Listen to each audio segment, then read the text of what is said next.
building a lead generation engine or a growth engine that involves lead generation is something that firms are racing to figure out.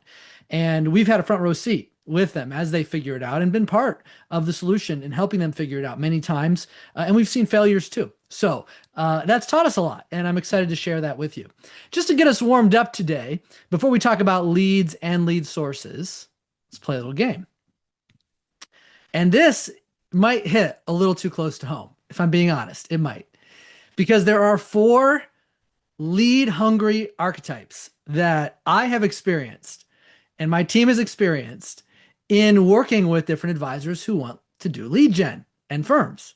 So here's where it might hit a little close to home is I'm going to run a quick poll and ask you to identify yourself. Now it'll be anonymous, don't worry, but let's see if we can be honest. I want to see on this webinar today who falls into which category or at least which percentage do, because I might actually adjust what I share based on what category the majority of our audience is in. So let's go. All right, which one are you? First one, the referral purist. Oh, these are my favorite. They're always so satisfied. You know, when you talk to them, you ask them like, how do you grow? I only grow from referrals. I'm so amazing that my clients just send me more people than I can ever possibly use. And so I just give them to other advisors and keep the best for myself. You know, I love, that's just great, right? It's like this story everybody wants, right? We don't need marketing. All right. So they're out there. Maybe there's some of you here today. All right. What's next? The dabbler. The dabbler. Oh, you know, we've tried that. We've tried that. We tried Smart Asset. We tried events and seminars. We tried Facebook ads. The leads were terrible, right? Always the leads. We tried it. But see, the dabbler's just all over the place, right? Trying everything. I'll try anything once. You know the type. All right, let's see. The blamer. The lead blamer. Oh, these are the ones, right? The leads are always junk. Always the leads. So that's what it is. It's got to be the leads. It's not me because I'm great. So, you know, the response time might be a little slow. You know, so I get busy with my clients. I don't have time to respond to every lead right away.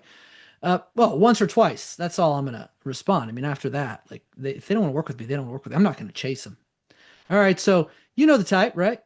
Left a voicemail. They didn't call back. They're not serious. Move on. All right. There's one more. Do you see yourself yet? Here's the last one. The growth operator. Lead gen, it's a numbers game. That's what they know, right? I got to monitor the traffic, the nurture and conversion rate, the speed to lead. I'm going to measure my metrics. I'm going to know. I know all leads won't convert immediately. I'm going to have a system. I don't complain about leads. I measure them. All right, here's your poll. Let's launch it. Here we go. Launching the poll now. All right, go ahead. Drop your answers in. Who are you? What are you? Let's be honest. Let's see. All right, let's see. Oh man, we got the cream of the crop here. Cream of the crop going. Bunch of growth operators. I love it. And you know, the honesty, the 5% of the honesty of the lead blamers, I got to give you guys props as well. All right, very good. So there's our poll. All right, so we got a bunch of growth operators. And you know what, guys, listen, that's who you want to be. It's the truth. Lead gen is a numbers game, and you have to know the numbers, you have to track the numbers, and you have to build systems to drive conversion rates and lead quality. And we're going to talk about what those are today. And I'm going to actually give you data. I'm going to break down different lead options, and we're going to talk about which ones perform best and in different circumstances.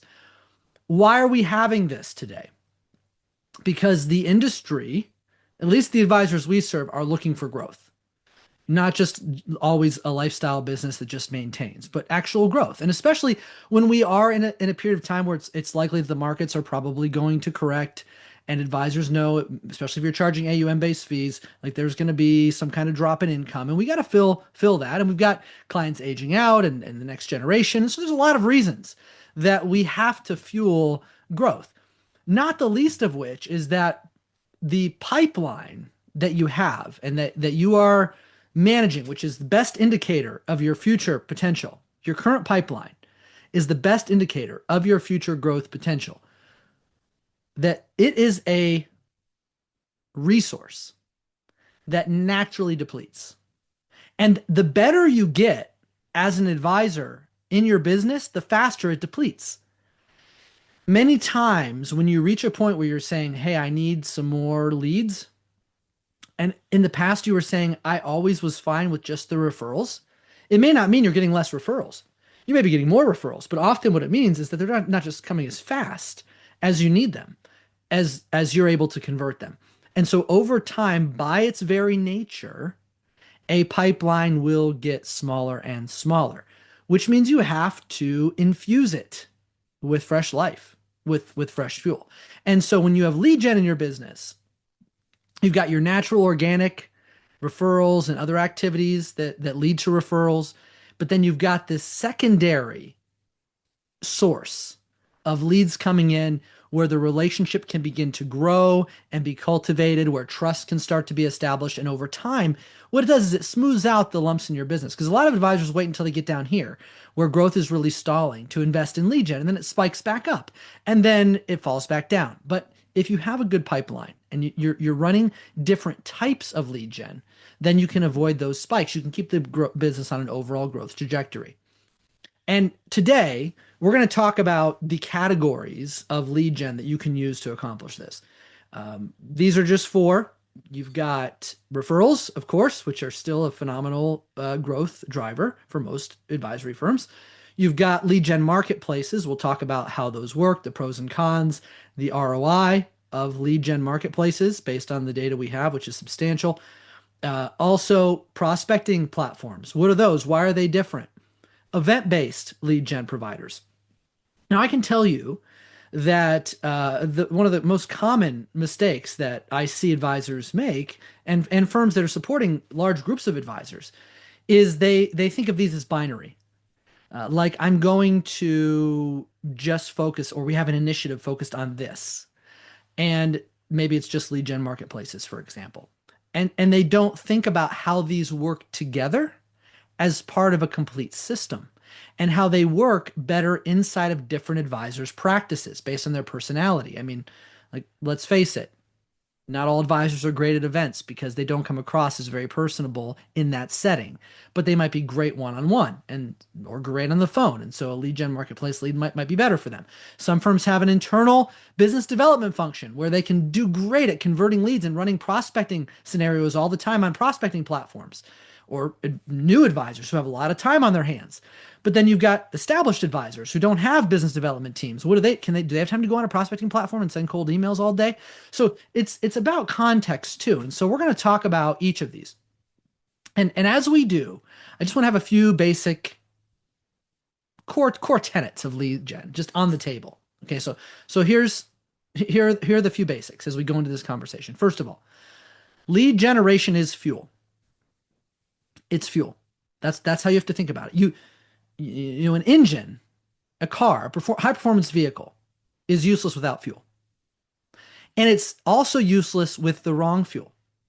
And conversely, fuel by itself is useless without something to put it in and burn it and turn it into forward momentum. So the example here, right? You put diesel fuel in an exotic sports car and it's just not going to get the same performance. That's designed for heavy equipment and trucks. And so it's a different motor, different. So you have to really understand that the lead gen source, the fuel, has to align with the growth engine and the environment that's set up for those lead sources to actually perform. So we're going to talk about that today, understanding there are nuances to this. I can't cover everything in an hour for every firm. So we'll consult with you more personally if you need it.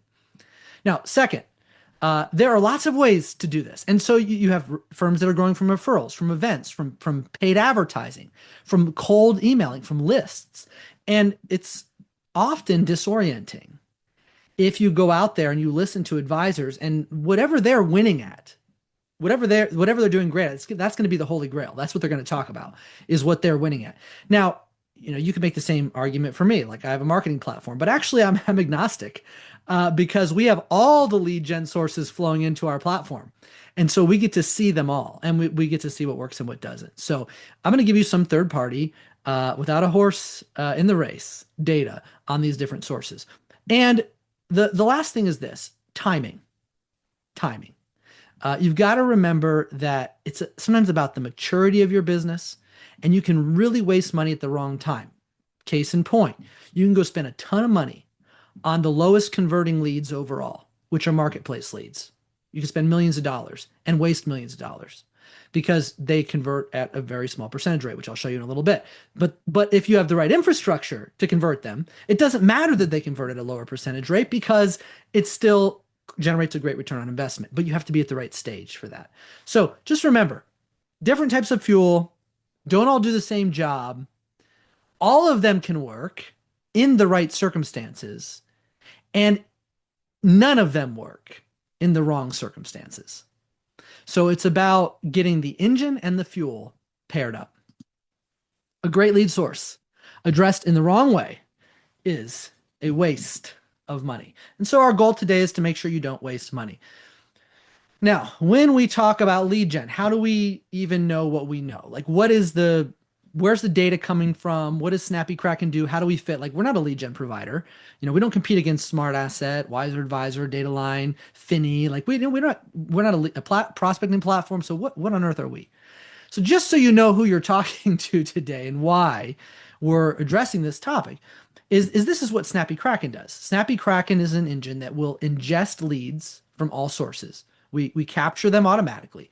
We are able to enrich them by demographic criteria and psychographic criteria and their interests and other things they're clicking on to auto subscribe them to campaigns where they can be nurtured over time, where we can capture their lead score and their intent and trigger actions for the advisor at the right time to drive a lead conversion to an appointment. And then after they become clients, we do ongoing nurturing and client communications to drive referrals. So Snappy Kraken's ecosystem, that's what you see here. We call this the full lead life cycle. It is fueled by these things, by referrals, by lead gen marketplaces, by prospecting platforms, and by event-based marketing. So we have partnerships with these companies, not paid partnerships. They don't pay us for their business, but integration partnerships. And we have a lot of customers that use them, and they pipe all those leads in so they have a complete system. So what we are able to see as a result is we can see how much business is coming from lead gen marketplaces, how much is coming from prospecting platforms, how much is coming from event-based marketing, and we can benchmark the conversion rates and the engagement rates by these sources.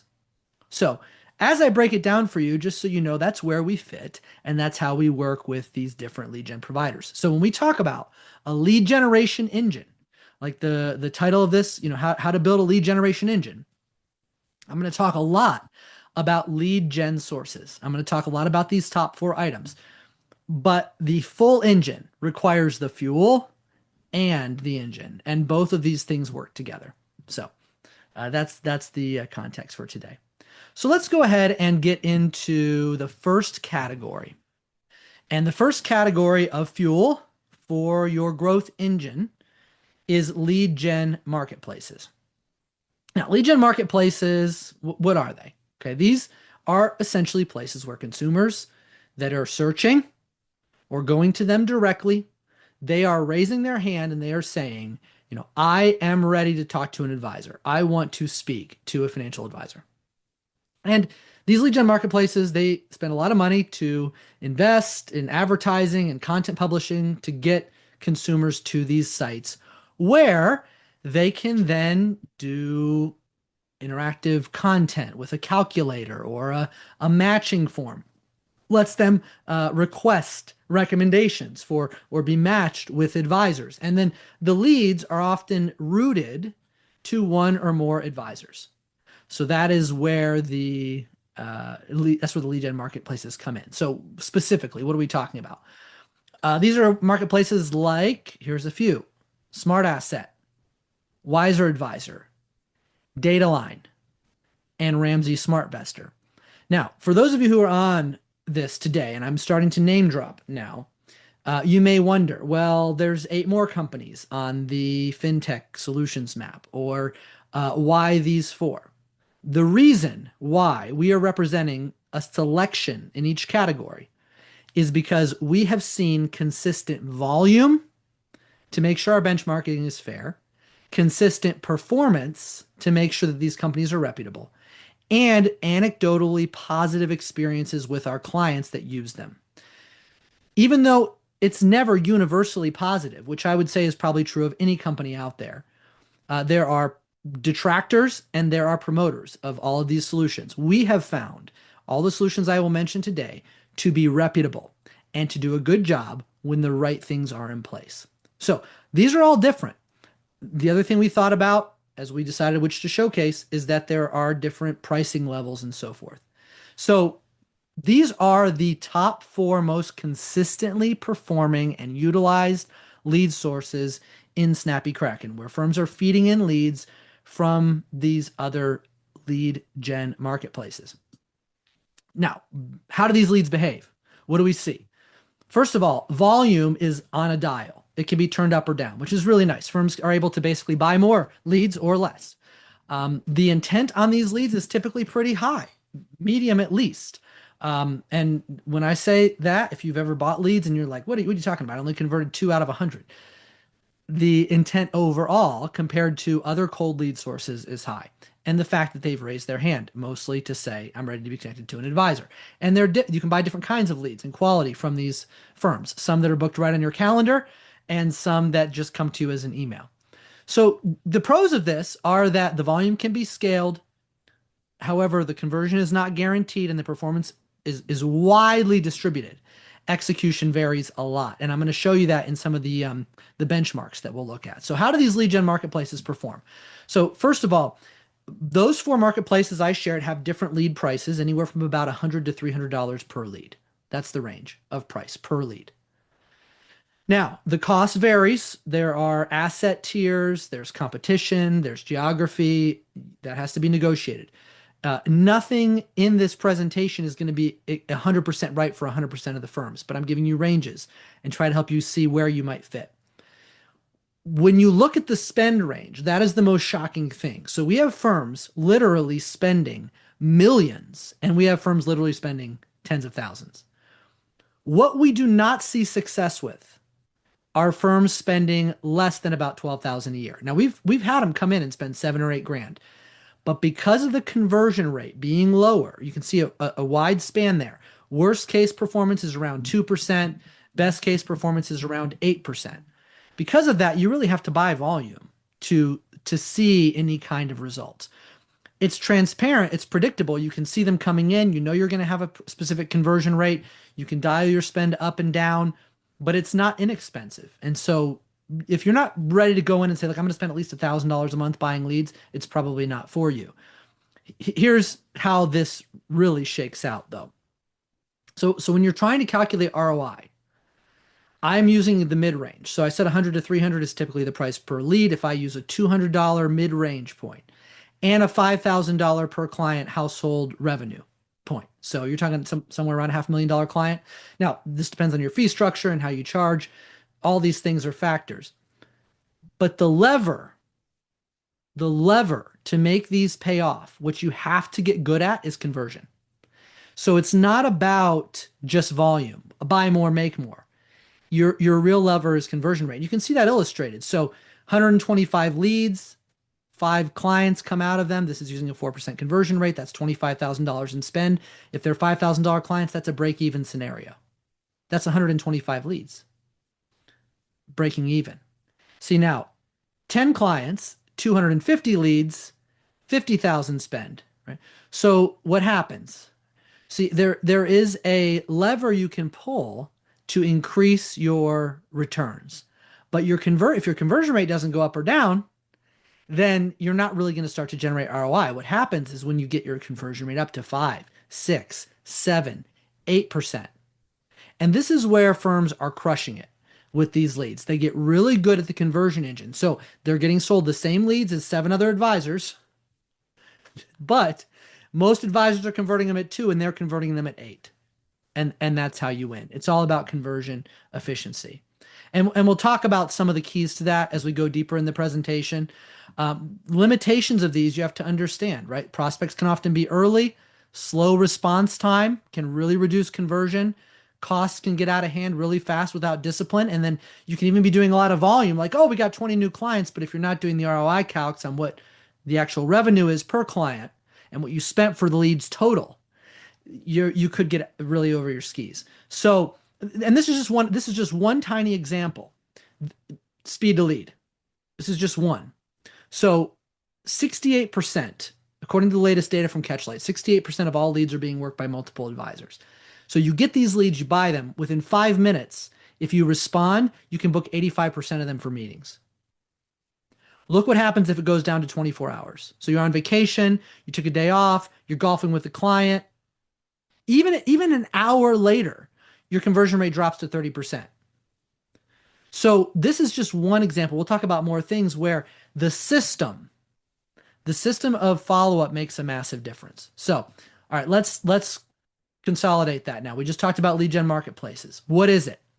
Great for volume, great for high intent inbound, great way to accelerate pipeline creation. Not a replacement for referrals. Lead quality will be nowhere on the same level. Not guaranteed. Conversions depend on you, process, time, method, and usually by itself is not enough. All right, so supply and demand, right, they have supply. Advisors have the demand. That means you're competing. Remember that. It's all about competition, and the results depend on your ability to execute better than the other firms buying the leads. All right, next, prospecting platforms. A lot of these are coming out now. I see new ones popping up. It feels like every week. It's not. There's a lot of solutions in our industry. I think there's about 10 now that I've been tracking in our space. Some of them are getting a lot of news. You probably followed some of them. I might be talking about some of them today. There's a lot of them outside of our space as well. What do these categories do? All right, these reveal opportunities. They reveal opportunities, and they allow you to infer that there is an opportunity. So, if you are dealing with a lead gen marketplace, you know there's an opportunity. With these databases, you are, inferring that there's an opportunity based on what you can see about where this person's at. Maybe they're part of your network. Maybe they're on a list. Maybe you source them off of a list or a database. And you think because of the stage of life, maybe they are ready to do something with an advisor. Maybe now is a good time to reach them. So the signals, you're going by the signals. And people that have recently sold a business, people that have recently bought a home, people that recently lost a job, people who's work at companies that recently went public, all these things. And these platforms do not sell leads, but they can surface opportunities that are present today. The way that these work, okay, so what they do is they're going out, they're scanning all this public data, private data, behavioral data, and they're looking for signals like money in motion, basically. And then they pull in prospects and they score them and they rank them and they prioritize them. And usually you can filter and select some of that criteria. And then it helps the advisors or the business development representatives working those lists to reach out at the right time and hopefully connect before the prospect starts searching for an advisor. So some of the platforms that do this that you may have heard of, again, back to the four that I think are really doing a great job right now based on what we're seeing in our platform. Catchlight, by far number one used by the largest RIAs in the nation, deeply connected to Fidelity, and an integration partner with Snappy Kraken. We are integrated with them in part because of their data and security and their consumer protection orientation. We feel very safe with them and sharing data with them. So anyway, so Catchlight is our current integration partner. However, we do custom integrations, and some of our partners have custom integrations. So we have partners who use WealthFeed and Finny and AI Identified as well. These all have pros and cons in their overall depth, their outbound capabilities, the scope which they can enrich data, and of course even just the model that they use to validate records, the amount of inputs you have to get reliable data. So there's a sliding scale, and this is not what Snappy Kraken does. So I'm not going to go into all the features and functions of each of these platforms. However, we'll talk about benchmarks. Okay, so this category, typical price on these platforms, again, wide swing. So Finny is going to be pretty cheap at like $99 a month. Catchlight's going to be up a little more expensive, couple hundred. WealthFeed is also in the lower price category. You get into AI Identified, very much enterprise grade, much more expensive. Again, different pros and cons. But the thing about these is that they're all a fixed cost. The subscription is a fixed cost. And that's a benefit to you because then there's no cost per lead. Your ROI can be tremendous because the ROI is just contingent upon how well you follow up. And that's where you get to these meeting costs. So, how much labor you have in your follow up and how much technology you have running your follow up and what your costs are for that. Could be phone service, outbound software, tools like Snappy Kraken, uh, paying an SDR or BDR, paying junior advisors, whoever you're paying to follow up. Those costs are all highly variable. And so we see firms doing outbound prospecting and booking meetings for as cheap as $50 up to about $300 a meeting. Client cost, acquisition cost is still very low, $300 to $1,500 per client. And so this is a extremely affordable channel if you have the horsepower. And so the inputs determine the outputs with this tool. It's very simple. The flow depends on action. So as you're getting the signals, which can also be variable based on how niche you are, for example, um, as you're getting the signals and you're doing the outreach, what usually happens is that, of course, 95% are not ready right away. But if you're good at building relationships, the other 95 will get into your database.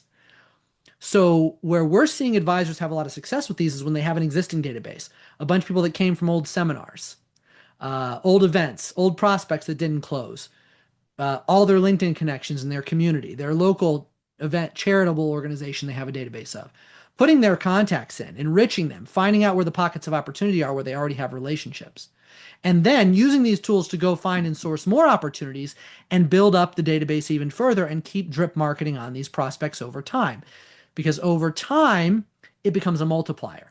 That's how you have to think about these tools. They are precision engines, so they can get right down to a single contact, show you their asset level, show you their home value, show you other things, help you get more dialed in your communications and build a list over time, which starts to compound.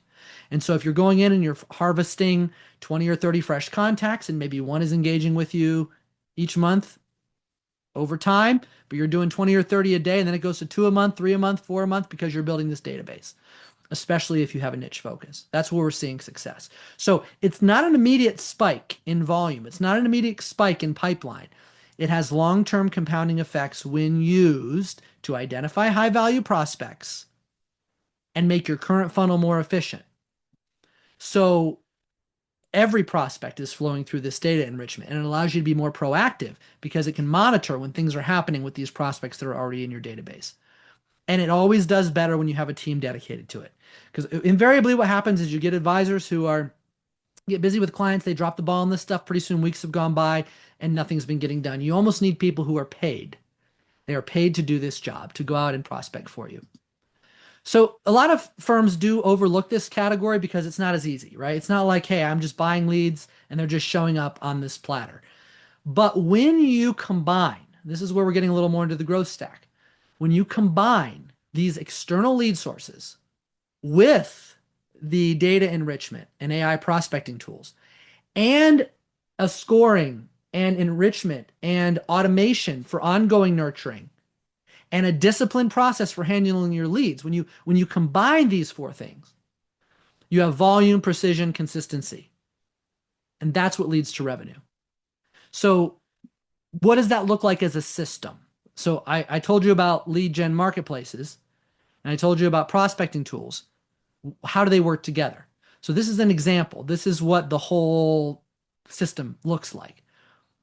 New lead comes in over here in the bottom left. That lead could come from a lead gen marketplace. You could be running 4 lead gen marketplaces. 5, doesn't matter. However many lead sources you have. Could be from your website, could be from your landing pages, could be from Snappy Kraken, could be from any variety of sources. The lead comes in. So you can turn this up or down with your spend. Advertising spend, lead gen spend, up and down, up and down. Now, as these leads come in, what happens? If you're using a prospecting tool, now you can automatically do data enrichment. So like with Snappy Kraken, our integration with Catchlight automatically pulls the data enrichment from Catchlight. So then you can see, hey, is this person worth my time? Do they fit my profile? Then they can get automatically put into an automation because you may not want to call everyone right away. Maybe if they're hot and they fit the right profile, they go one path. If they're not, they go down another path. So by seeing who they are and then segmenting them, they go to your high net worth audience, they go to your pre-retiree audience, they go to your retired audience. What is it? Then the content that they'll start to get changes. So the lead gen marketplace brings you the lead. The prospecting tools help you identify the full profile of the lead. The automation tools help you put them into a sequence that is ongoing and tailored to them until both the engagement is high, the lead score is high, and the qualification criteria is high, at which point the personal message goes out to book the meeting with the advisor. So, lead gen marketplaces and prospecting platforms are not mutually exclusive. Snappy Kraken, lead gen marketplaces, prospecting platforms, not mutually exclusive. They work best when they are together as a system. And invariably, this is why we don't run a lead gen marketplace, because best in breed. So you'll see sometimes these different solutions trying to go do pieces of other ones, and there'll be some overlap. But what you really need to find for you to drive the point home is you need a lead gen marketplace that works for you, a prospecting platform that works for you, and an automation platform that works for you and also works with the lead gen marketplace and prospecting tools that you're using. It's the combination that drives the growth. And we'll talk more about that, but I know we haven't talked about all the lead gen sources, so let's keep going. Let's get back to the third category, which is event-based lead generation. And event-based lead generation is a blast if you are a social person, if you're extroverted, if you like hosting clients and prospects and talking to people. And sometimes you see the advisors who are really great at that and they thrive at events, and other advisors try them and they just fail. And the first thing I'll say is you just have to be into this. Like, if you're not into doing events, don't do events. It's going to fail. But when you can work a room, it's phenomenal because you get high intent prospects there. They're taking time out of their day to attend. It gives you a chance to both educate and make a personal connection. So it's not just, they consumed a piece of content. They're seeing your face. They're hearing your voice. They're looking you in the whites of the eyes. And that increases trust. In person increases trust faster than anything digitally. So that's why a lot of the studies you've been seeing is that firms are getting the highest ROI from events. That is not untrue. We've seen it in our data, and many firms have seen it in their own data, and third parties are publishing. I just saw Track That Advisor did a study, huge ROI. So prospects can be invited by direct mail, digital campaigns, or a hybrid of both. Seminars, workshops, dinner events, movies, all of these things, they all work in different forms. Attendees basically self-select, show up, appointments are booked, and then you go from there. So that's the event marketing angle. The three best players in the space right now for this, and there is a fourth I'm going to mention, but they're the three best in the space for scaling.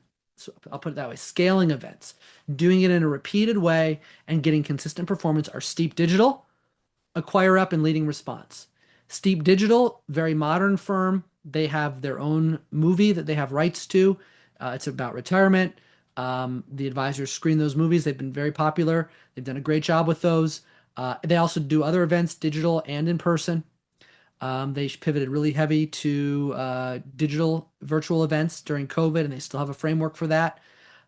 So Steep Digital, very modern, innovative, and they do great online, and they do great with movie events. That's how I would characterize them. Acquire Up used to be White Glove Workshops. Has a really excellent lead gen focused event strategy where they do everything for you. Basically, you just have to show up in the room. Some of them are very education focused, so you have to bridge the gap from educator to potential advisor, and some are great at doing that, some are not. You have to really have a teacher's mindset. And then Leading Response is very traditional seminars, one of the top performing, consistent for mailing cold lists and setting up dinner seminars at the steakhouses. Very traditional style of seminar prospecting, but also still very effective in a lot of markets, especially with retirees. So these are all excellent solutions. Here are some benchmarks, and I'll take you through the logic here and help you understand like how this works. So first of all, another wide swing. because if I give you the median, all it's going to do is mean you're going to be above or below it. So I'm giving you the ranges here. RSVP rates, 3 to 8%. Show rates, 50 to 70%. Appointment rates, 20 to 40%. Close rates, 10 to 20%. The biggest thing I've seen is that the close rates are much, much higher for some advisors. So even though this is the broad data, I've seen some close off of appointments from events at above 50, 70%. And again, it depends on your meeting and sales strategy. But let's take the mid case for a minute. Let's just use these benchmarks and then we'll look at the mid case. So if you apply this, I'm just taking 100 attendees. So that could be 100 attendees at one event, 100 attendees over 4 events, whatever, however you want to break it down, just for easy math, 100 attendees. If you go down the middle, 30% appointment rate, 15% close rate, and a $5,000 revenue per client. In this scenario, 100 of these attendees leads to 5 clients. 5 clients, 25,000 in revenue, lifetime value 250,000. Now it becomes a question of what did you spend to put on this event or these events? Can you do a 100-person event for 15,000, 20,000? Absolutely. I've done it before. Educational events inside of big meeting rooms. There's so much you can do with that kind of budget. And advisors don't usually think about it this way, but mature firms do. And that is the lifetime value. When you start out in this business, it's funny, like a lot of times advisors start out in insurance and they move over to, maybe an independent advisory firm, and then maybe they eventually grow and scale it. And so there's all different ways people get into this industry, but that mindset of a single advisor is like, if I spent $25,000 and I only made $25,000, I can't eat. But as you get bigger and more mature and you realize the lifetime value of that client over 5 years or 10 years is, 5 or 10x, then you start to go, well, this is a great investment in the future, and you scale your firm. And so most firms don't spend enough on marketing. So my point is, even if you did spend $25,000 to get $25,000 in annual client revenue, it's still a massive win. So think about your marketing in terms of first year revenue and lifetime value. And that's a lot of times how, if you ever decide to sell your firm, you're going to be valued more on that long term, not just the short term. So you're really, with events, even in this mid case, you're still really, really strong ROI. So I'm a proponent of events, and I used to host them, by the way. And when I started out in the industry, I worked in an advisory firm. We scaled it from about 125 million to about 650 million in assets under management in less than 5 years. Just doing events was our main strategy, and good follow-up after the events. So it works. I've seen it firsthand, because you get the trust, the credibility, the face-to-face, the appointment readiness. All of these things add up. And just to be clear here, this is not a high intent acquisition channel that you can just turn on and off. It does accelerate trust. It does drive typically larger client relationships, but you got to spend money. You got to have infrastructure. You got to build a plan, events. You got to be consistent. And you've got to be focused on who you get to those events. It's not just about having a lot of people. It's about having the right people.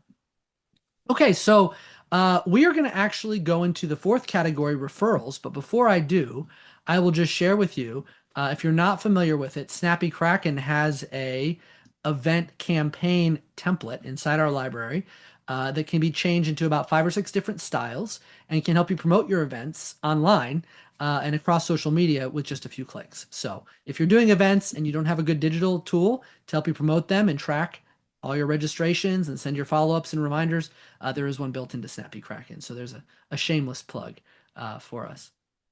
All right, let's talk about referrals. So we're already 40 minutes in, and we just are starting on referrals. And you're like, man, referrals are the best quality, and they're so important. How are we just starting on referrals? And that's because I have a whole separate hour on referrals. It's called Referrals on Overdrive. You can watch it if you go to resources and webinar replays inside Snappy Kraken. And I think you'll find it to be really, really valuable. We actually have a whole system for how to help you generate referrals consistently.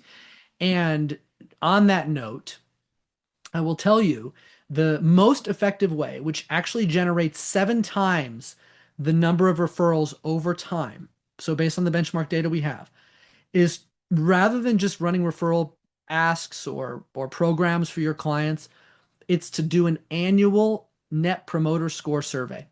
And you just ask your clients on a scale of 1 to 10, how would they rate you? They click, it's one question. How likely would they be to refer you to someone else? And the way this works is it sends all your clients an email. If they don't open it, they get sent another email. If they don't open it, they get sent a text message. And then if they don't open it, it stops.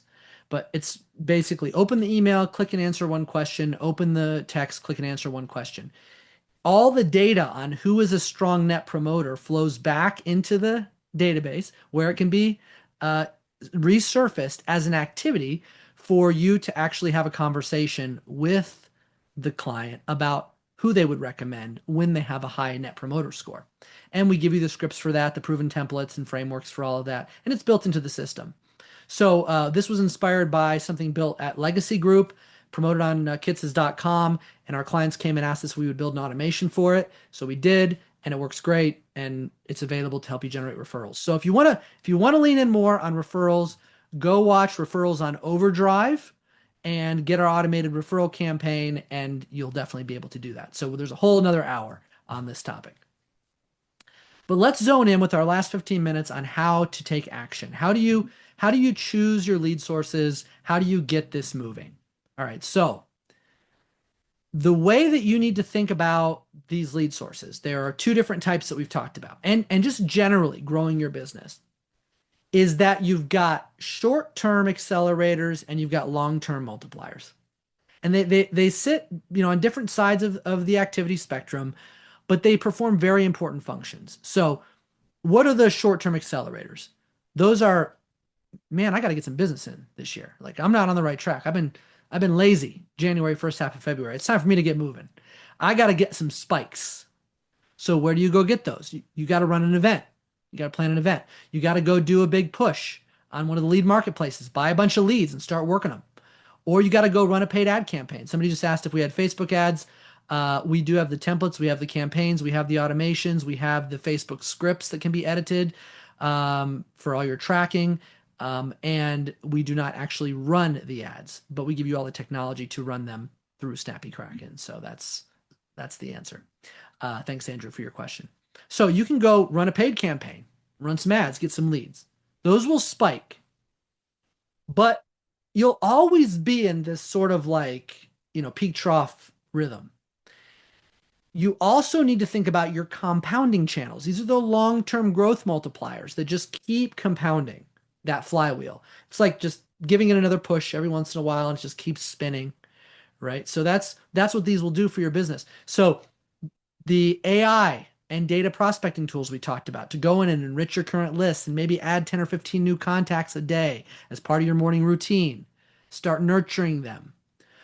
Your website, setting up your website so that it's discoverable for SEO and AI search. And when people are looking for you, they can find you and learn about you.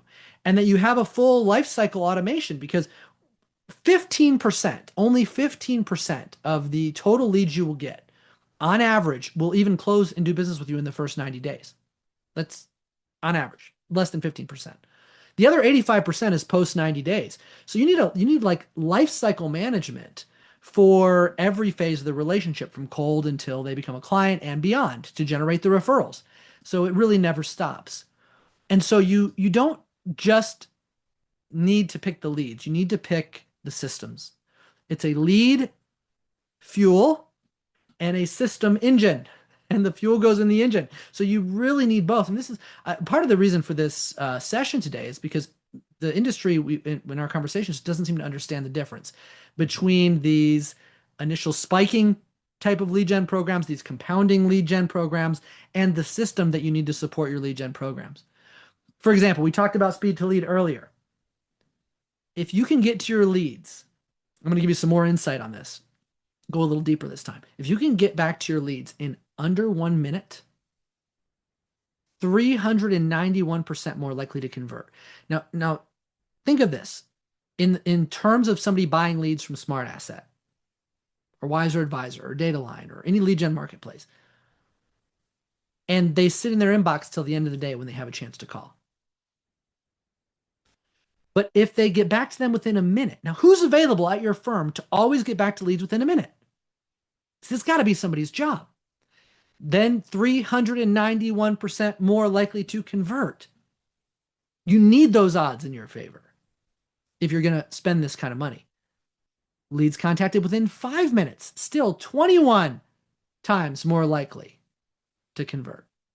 And most advisors don't respond for more than 24 hours. The average in the industry is about 48 hours. Can you imagine?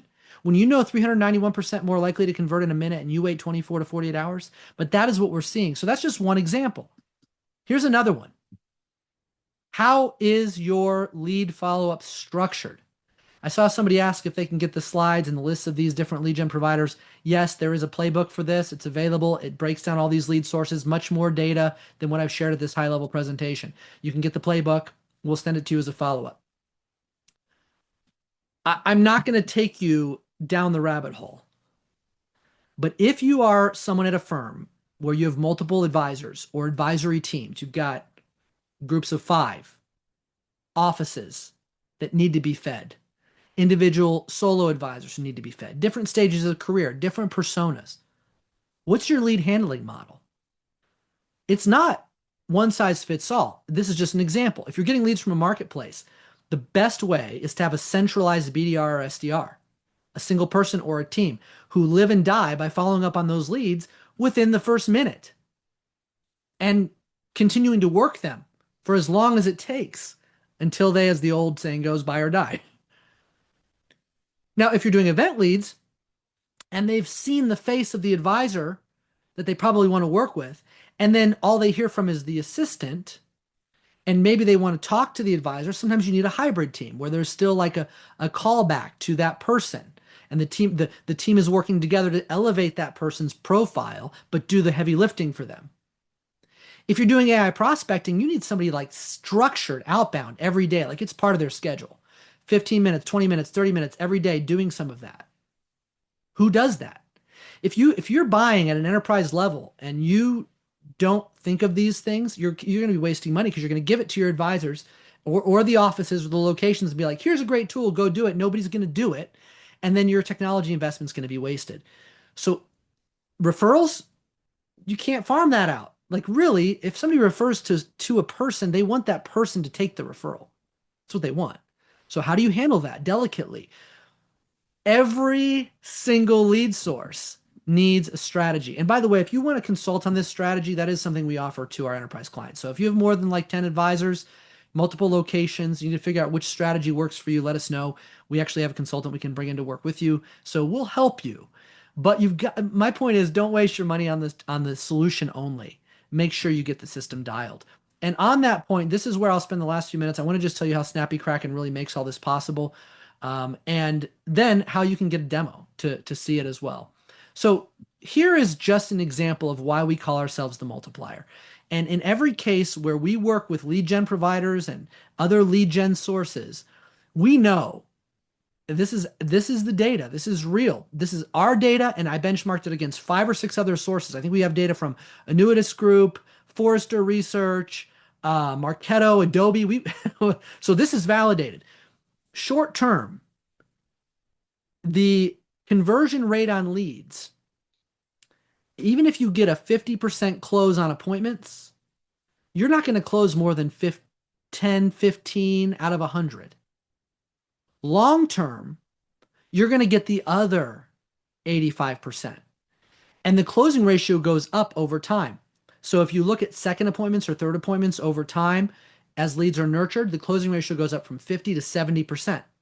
So point is, if somebody comes into your pipeline, gets nurtured long-term and later books with you, there's a more likelihood they're going to close. And you didn't have to buy that lead again. So your lead cost goes down. So over time, if you have long-term nurture, your lead costs go down and your conversion rates go up. That's a multiplying effect. For example, with something as simple as this is just one example. Lead comes in, there's a landing page where they can book a meeting with you, a phone call, request more information, go to your calendar. You can choose your path, whatever works best for your infrastructure. We take that landing page, we set up conversion-focused landing page for every single niche. And then over a period of, in this case, 30 days, They're going to get an email, a week later, an email, a week later, an email, a week later, an email, a week later, an email. This goes 35 days actually. And in between the emails, they'll get a text message if they don't answer the email. So this can run for every single niche you have. This particular communication has 11 touch points, but it's on autopilot. It's running. And every time somebody is qualified and fits the criteria for that campaign, they automatically get put into it and it runs. So it's the long term. Same thing with your website. When prospects are in this journey and they decide to go and look at your website to do more research, when they're moving from curiosity to confidence, when they're starting to learn about you and build trust, they're going to bounce. It's not just the lead gen funnels. They're going to go to your website. They're going to do more research. So how is that designed? For AI discoverability, for integration with your marketing automation. If they go click on pages on your website, can you see that in your tool, and does that affect their lead score? Can you see when a prospect has been visiting your website, and then can they be triggered? Can you be triggered to call that person? Not triggered in a bad way, but a task triggered to call them because they were just reading a blog post about a topic. So how is this integrated in your strategy? What you need is a complete system. So all your traffic, this is basically the growth stack. All the traffic, all your referrals, all your website leads, all your social media leads, all your event leads, all your paid traffic, all your seminars, everything is coming in where it can be automatically captured. No manual data entry. AI should be capturing everything, or integration should be capturing everything. If you're entering forms, you're already behind because you can't enter a form and call somebody in a minute. So everything gets captured. It gets enriched instantaneously with third-party data. That data then determines which nurture sequence it goes into. And then the conversion effort starts. And how do you handle that? And who follows up? And then afterward, how does it continue? So this entire life cycle also has to be integrated with your CRM. And you need data and reporting so you can see how it works. And some of this reporting I've given to you today, but I'm just going to recap a couple of things. I just want to drive the point home. When right here down at the bottom, you see these leaky spots, this is what they cost you. So you go buy a bunch of leads, you put them in, but you respond after 24 hours and you only get 10% booked in appointments versus under 5 minutes and you book 85%. No relevant content early that's customized or tailored for them. So you just hit them with general nurturing campaigns. Everybody gets the same thing. 27% open rate, 16% click rate. Hit them with a personalized nurture message, preferably one that has a video, and your open rate goes up to 59.4% and your click rate goes up to 36.7%. Enrich them, monitor their lead score, and only after the lead quality is high and the asset level is high enough can you hand them off to an advisor versus no behavior-based handoffs. You're just giving them everything and they're getting tired of junk leads. So instead you qualify them, hand them off high intent, your closing ratios go up. And then you automate referrals and you get 7 times the referrals. All of these things have a compounding effect. And what we do as we implement these strategies for you is we give you a way to track them. So we give you a dashboard where you can see every single lead source you have. How many new contacts came from that lead source? How many total assets came from that lead source? What are the average assets per contact that came from that lead source? How engaged are they? What percentage are actually converting? And all of these dashboards are customizable. This is just one example. You cannot manage what you cannot measure. And you cannot run a lead gen program if you can't measure all of these things. And this is really just the beginning. There's a lot more I could share with you, but we don't have time, and I'm out of time today. I hope you've learned something. I hope you've benefited from this time we've spent together. If you would like help turning any of this into real, tangible outcomes or implementations for solutions related to any of the problems we laid out today, please connect with us. Scan the QR code, respond to one of our emails, visit our website. We would love not just to show you what Snappy Kraken can do, but to consult with you on what you need and help you arrive at the right conclusions for all of your lead gen and prospecting partnerships, as well as your marketing automation. So thanks so much, everybody. Hope you have a great day. It's been a pleasure, and we'll talk again soon.